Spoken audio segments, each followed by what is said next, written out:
Pro Group Management. Workers' comp that works for you.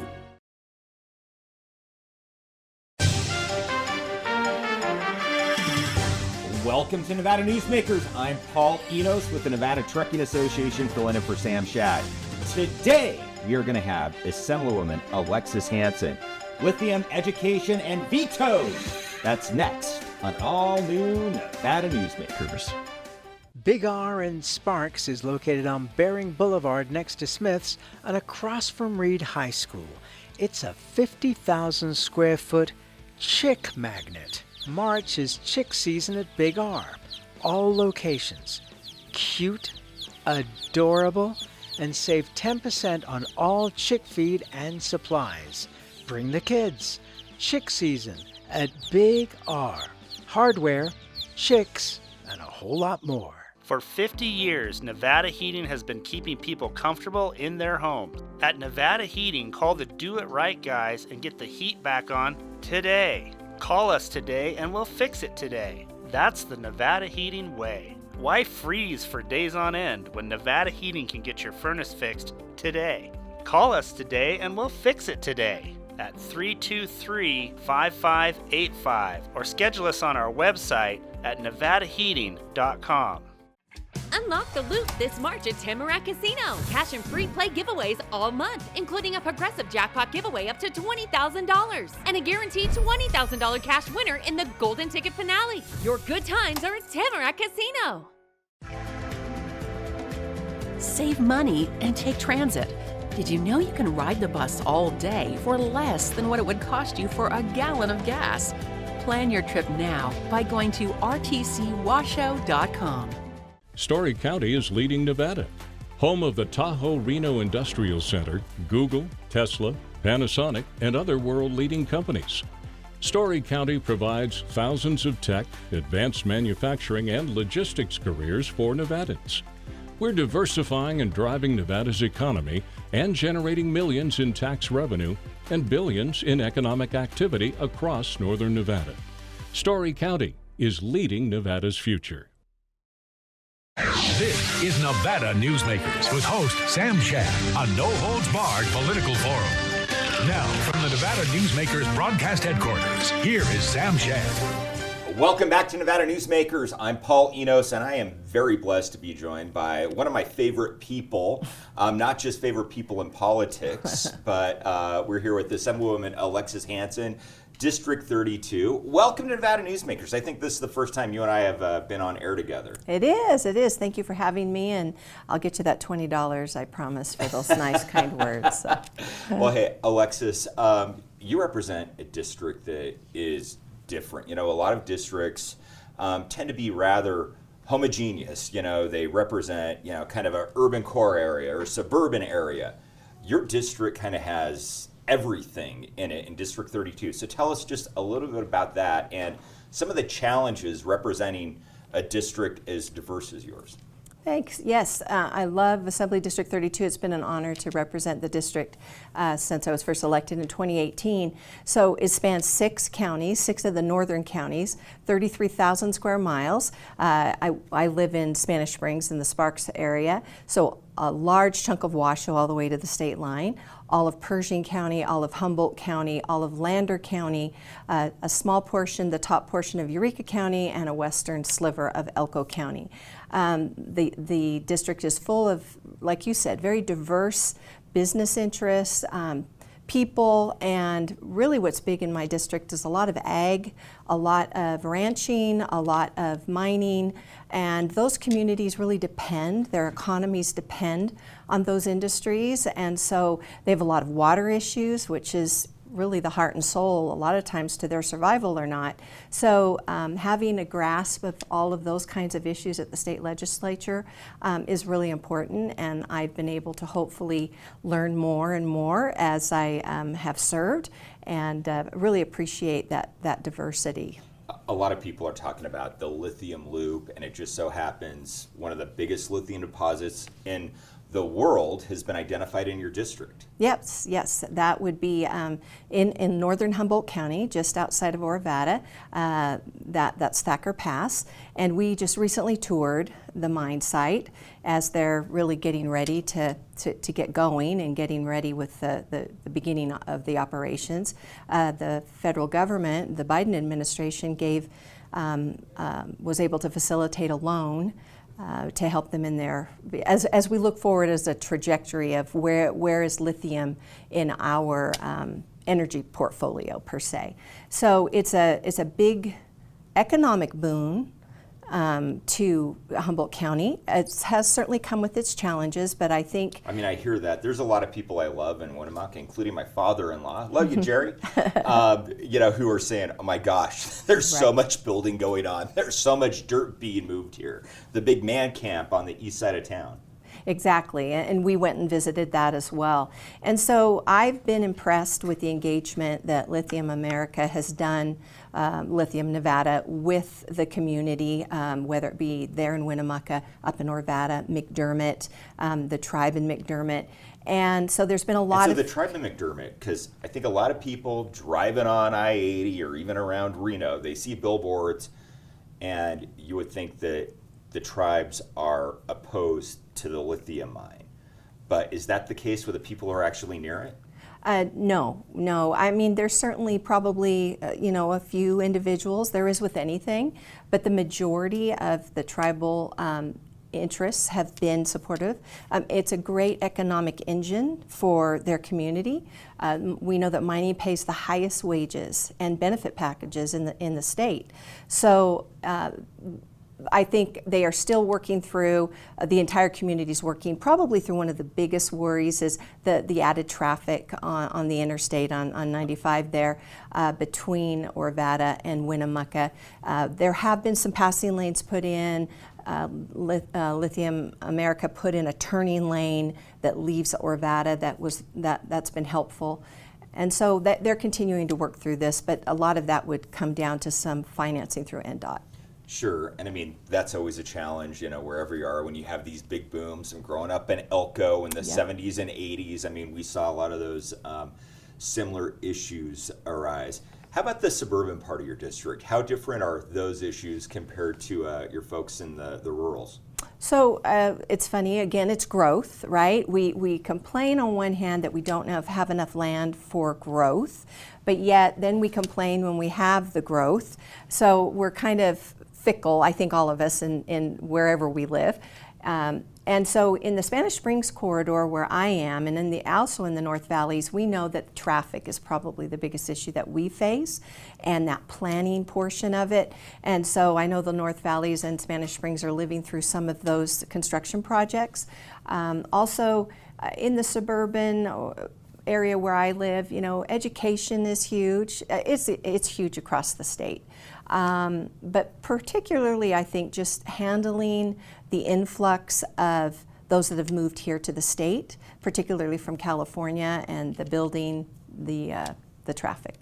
All right, we are here with Assemblywoman Alexis Hansen on Nevada Newsmakers, and we're going to continue our conversation next. As you know, Reno is booming. Toll's development company is helping it grow with insightful design and development, building community with every project, adding beauty, adding excitement, emphasizing our shared humanity. Reno is becoming bigger. Toll's development is helping it become better, more livable, more enjoyable. To learn more, go to tollsdevelopment.com. tollsdevelopment.com. Like a traditional handmade basket, retail is woven into the fabric of life in Nevada. From big box to mom and pop, retail supports our communities in countless ways. Jobs for the disabled, team uniforms for kids, help for the elderly, and so much more. Retail employs over 1 in 10 workers. Retail supports Nevada, and we support retail. RANNV.org. Pro Group Management specializes in providing industries with the necessary components to satisfy and exceed workers' comp requirements. Every business has unique needs and specific regulations. Pro Group Management stays ahead of the curve, providing up-to-date services to keep your industry in top form. Discover how we simplify your tasks, improve efficiency, and reduce expense to keep you moving in a positive direction. Pro Group Management. Workers' comp that works for you. Early in the morning or throughout the night, professional truck drivers are on the job, serving you. Safely moving freight that's crucial to our economy. From the oldest industries to our newest innovators. From the exotic to the everyday. Trucks are everywhere, moving everything. Never afraid to embrace a future that makes Nevada and our nation stronger. Trucking moves America forward. Find your pot of gold at Carson Valley Inn during the Leprechaun Loop Progressive giveaways. Jackpot progresses $2,500 each drawing night up to $20,000. And $10,000 in grand prize giveaways guaranteed Saturday, March 30th. Get your share of Leprechaun loot at the Carson Valley Inn. This is Nevada Newsmakers. Welcome back to Nevada Newsmakers. I'm Paul Enos, and we're here with Assemblywoman Alexis Hansen. You know, Alexis, the first part of the show, I said, you know, you're one of my favorite people. And really, I say that because you gave me some great advice when my kids are little about school and where to go to school. And my kids have done their entire education in Catholic schools in Reno. And I will tell you, I think that's the best decision we made for both of my kids. 8 kids, you know, you've kind of gone through the gambit in terms of education. So can you kind of talk about what you've learned and where you think we need to be going as a state? Thank you. Yes, that was probably my key issue as a new mom in the early 80s, starting our family. I was really engaged in the Washoe County School District policies and direction they were going, involved at school board meetings. And so for the record, my kids have been in public school, homeschooled, and private school. I'm glad that we have the ability to make those choices, but what's disheartening is not all families have that ability to make those choices. I'm a huge supporter of the charter school movement that came about really under the leadership of Senator Maurice Washington, my Spark senator, back in the day in the late 1990s. And so I think the charter school movement has helped parents have some choices when their neighborhood school is not fitting their needs. Also, I think that the idea of being locked into your neighborhood school, we addressed that in the legislature this session, where in hoping to have open enrollment, and that was a little bit of a difficult lift, but some counties are taking that on. Washoe County is going to that model. If the school is not overcrowded, then a child could go to that school. And I think that's what's stopping a lot of that from happening, because a lot of the schools where people want to go are already overcrowded. Yes. So it is kind of it's still probably going to be a difficult challenge. For me, I just believe that education should be a nonpartisan issue, and I really get frustrated when I see that if it really is about the kids, why do we break down into these partisan politics when if it's for the good of the child, if something's working, why aren't we moving our policy that direction? Now, we know in Nevada that we tend to rank in the bottom tier of education in the nation, and that's not something that we like to talk about, because it frankly is disturbing.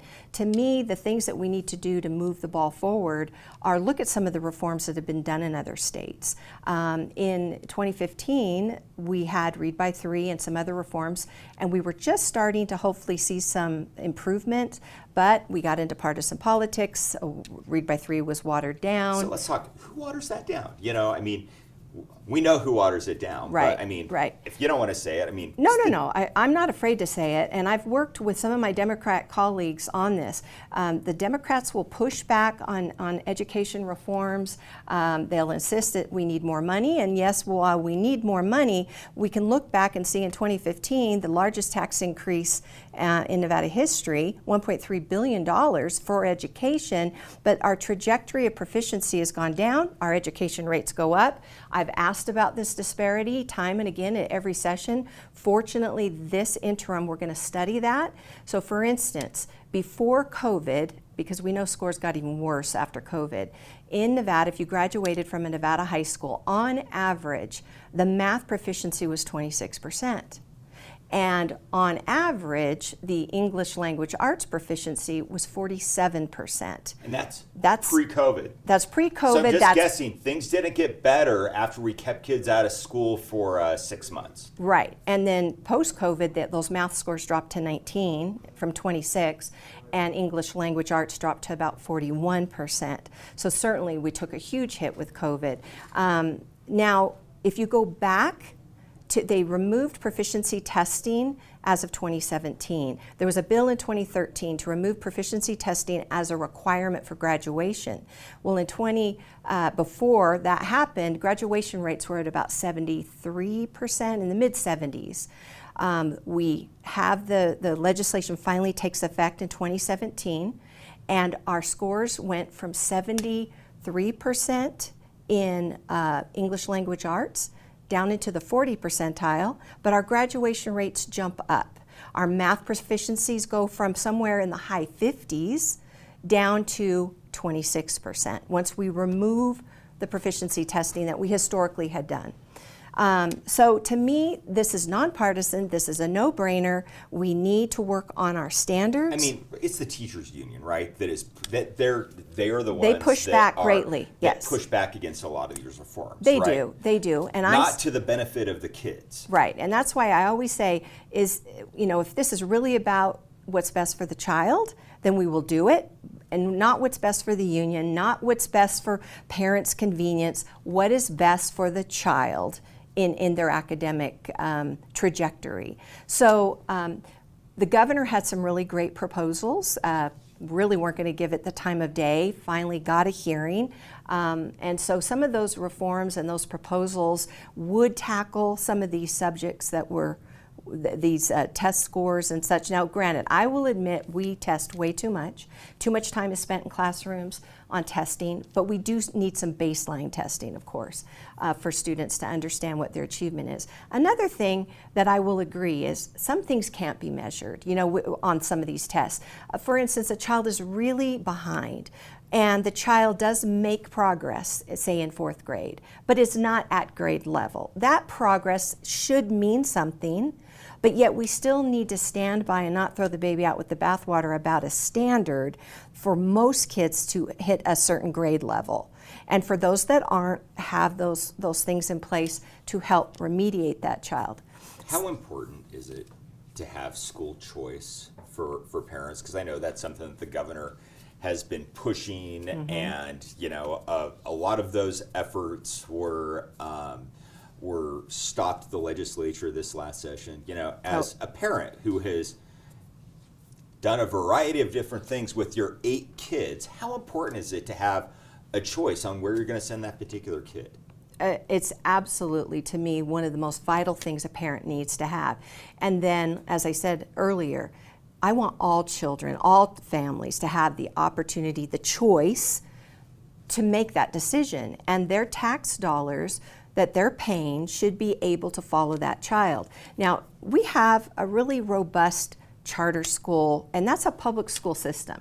The charter schools that are in these communities are doing a good work of providing an alternative to maybe what their neighborhood school might not be meeting their needs. I hear some great things about Doral here. I have a lot of friends who send their kids there, and and there's others across the state that are doing some really great things. And actually overall on the state level, their proficiencies are at about 60%.